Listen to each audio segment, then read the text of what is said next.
Bum bum bum bum bum bum bum bum bum bum bum bum. The Peter Dislike Show. Bum bum bum bum bum bum bum.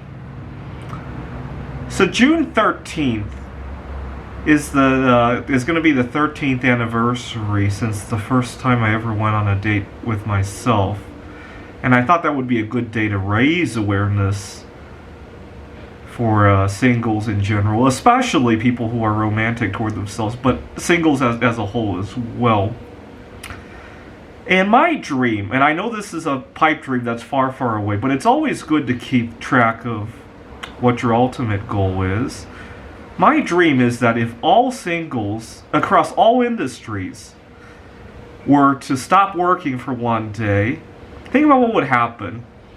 You might have to, if you have to call your cable company, you might be put on hold for 5 hours, right? You might find that as much as we hate all this defund police and all that, maybe on Singles Appreciation Day, you call police for a non-violent situation. They just decide not to show, right? There's not enough people here to show. You might have to wait in line at your favorite store, or better yet, when you go on that date with your significant other, you might have to wait 5 hours for a table. You get the idea, right? I want the country as a whole to see the contribution that singles have. But by having this one day where they're not available, it would quickly make it known that singles actually do contribute probably a majority of our productivity in the United States, right? After all, we are a majority of people in some places, and we're expected to work that much more. I want to give an example, my most recent example of single bias. I just recently quit a very toxic job, but this is not a particularly extreme example, I want to say. I've had similar experiences in other places. I was working at a tutoring center, and every Tuesday and Thursday I was beginning my work at 3 o'clock, and this had gone on for many months.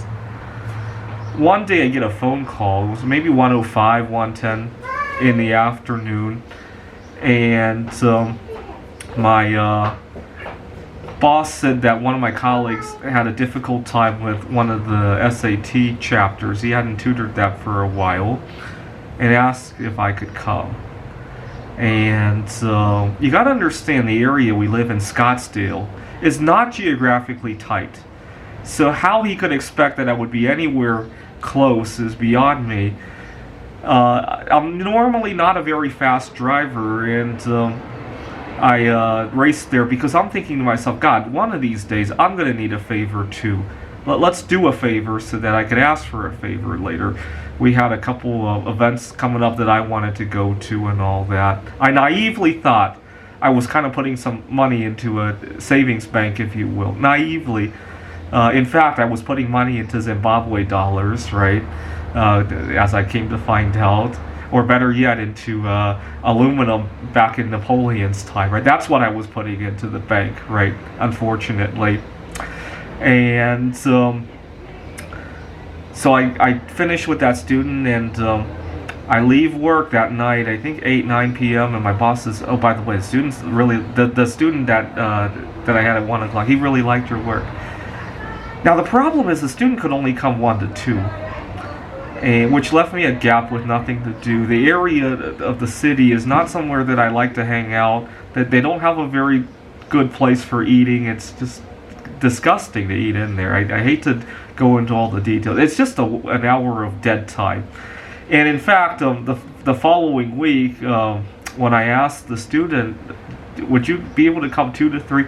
And the reason he couldn't come was because he had started his first job. I think he's 18, 19 years old.